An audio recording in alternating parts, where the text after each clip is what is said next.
Hey everyone, welcome back to our YouTube channel for the Raritan Oratory. It's the fifth Sunday in Ordinary Time, and this is our Sunday Gospel Reflection. A reading from the Holy Gospel according to Luke. While the crowd was pressing in on Jesus and listening to the Word of God, he was standing by the lake of Gennesaret. He saw two boats there alongside the lake. The fishermen had disembarked and were washing their nets. Getting into one of the boats, the one belonging to Simon, he asked him to put out a short distance from the shore.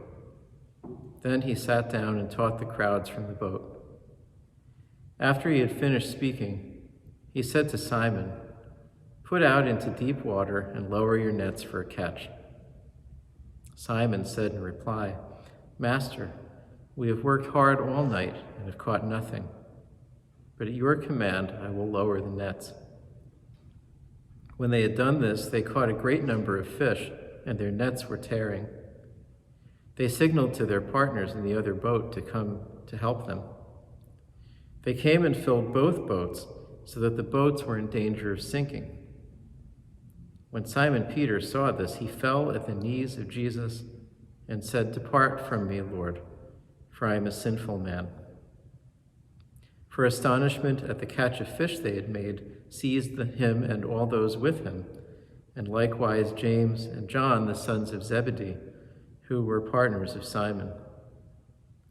Jesus said to Simon, "Do not be afraid. From now on you will be catching men." When they brought their boats to the shore, they left everything and followed him. The Gospel of the Lord. So one of the things, going back to when I first started reading the Bible seriously when I was in college, one of the things that fascinated me reading the Gospels was the way that you could get different facets of the story from the different authors. And if you stitch them all together, you get a fuller picture of Jesus and his life and ministry.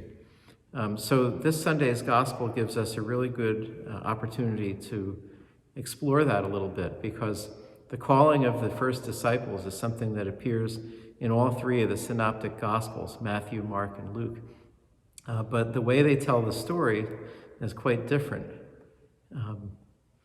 Matthew, for example, includes some of the fishing imagery, right? Where he talks about Jesus calling Simon and Andrew and James and John while they're out fishing, but he doesn't go into as much detail as Luke does.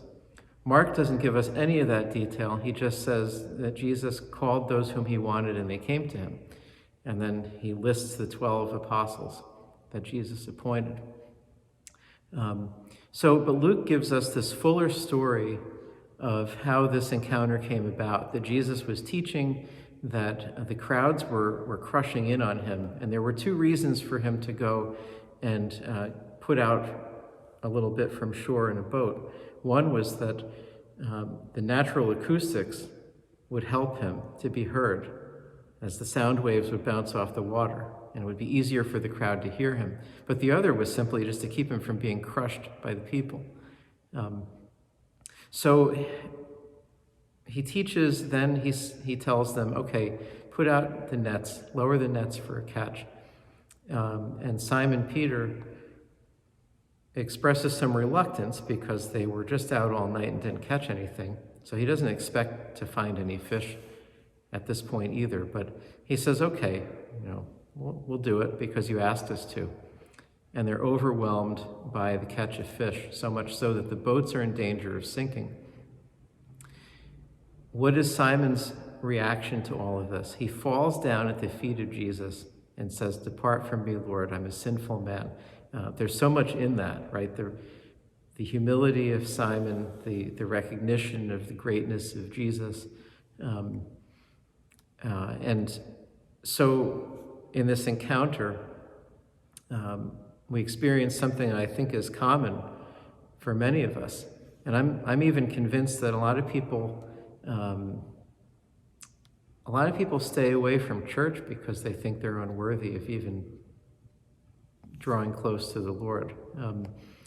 that sense of, depart from me, Lord, I'm a sinful man, a sense of shame. So the Lord's response to him is so instructive for us and so reassuring for us. Do not be afraid, he tells him. Do not be afraid. I will transform you. It's basically what Jesus is saying. I will make you fishers of men. I will transform you and give you the confidence to live in my grace. And that's what the Lord wants for us too. All of us could say that we're unworthy of being in the presence of Jesus, that we're not worthy of the many gifts that he pours out upon us, and the privileges that he invites us to partake of.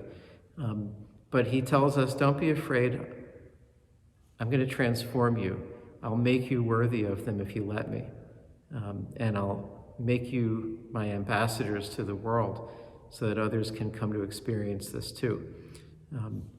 So may we be willing to imitate Peter in his humility and in his sense of acknowledging his need and his unworthiness before the Lord. But may we also heed the words of Jesus, not to be afraid of him, but to allow him to do his work in us so that we can flourish and bear fruit.